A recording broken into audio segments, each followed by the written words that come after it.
చేయడమే కాకుండా అదేవిధంగా సంఘంలో ఉండేటువంటి అధ్యక్షులు కానివ్వండి, మాజీ అధ్యక్షులు కానివ్వండి, వర్కింగ్ ప్రెసిడెంట్ గారు అయితేనేమి, అదేవిధంగా యూత్ ప్రెసిడెంట్ గారు అయితేనేమి, ఉపాధ్యక్షులు అయితేనేమి, వివిధ భాగాల్లో పనిచేసేవారు మరియు సంఘ సభ్యులందరూ కూడా విశాల హృదయంతో పరాయి దేశంలో ఈ విధంగా జరగడం చాలా బాధాకరమని, అతనికి ఘనమైన నివాళులు అర్పించడమే కాకుండా మొత్తం అతనికి అయినటువంటి ఖర్చునంతా కూడా సంఘం ఈరోజు భరించి ఇంటికి పోయినంత వరకు పంపించడం జరుగుతూ ఉంది. ఈరోజు ఎవరైతే గోపాల్ గారు ఉన్నారో ఆ గ్రామానికి సంబంధించిన వ్యక్తి ఆయన రావడం జరిగింది.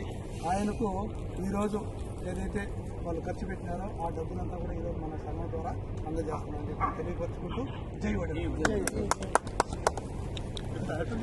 ఎంత అమౌంట్ చెప్పండి.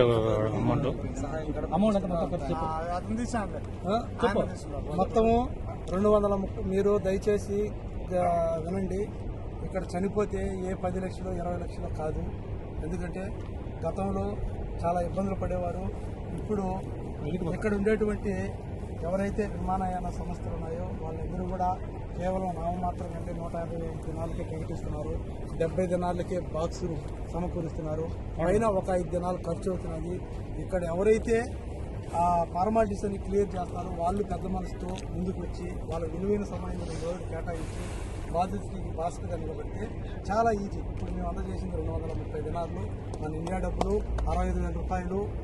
కాబట్టి ఈ సందర్భంగా దయచేసి ప్రతి ఒక్కరూ గమనించండి, ఎవరెవరి తలరాతలు ఎట్టున్నాయో, ఎవరెవరి విధిరాతలు ఎట్టున్నాయో తెలియదు. ప్రతి ఒక్కరూ సంఘం కాడికి రాండి. మీరు వచ్చి సంఘాన్ని 1-2 నెలలు గమనించండి. సంఘంలో మనం చేరితే మంచి జరుగుతుంది చేస్తుంది అనుకుంటే మీరు వచ్చి ఈ సంఘంలో చేరండి. అదేవిధంగా మనకు లక్ష్మయ్య లాంటి వజ్రాయుధం మన సంఘంలో ఉన్నారు.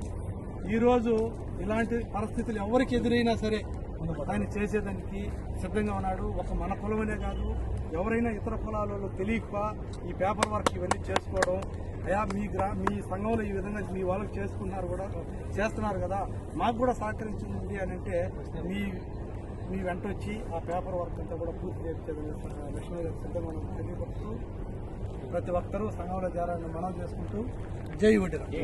జై వడ్డీరా. ఏమో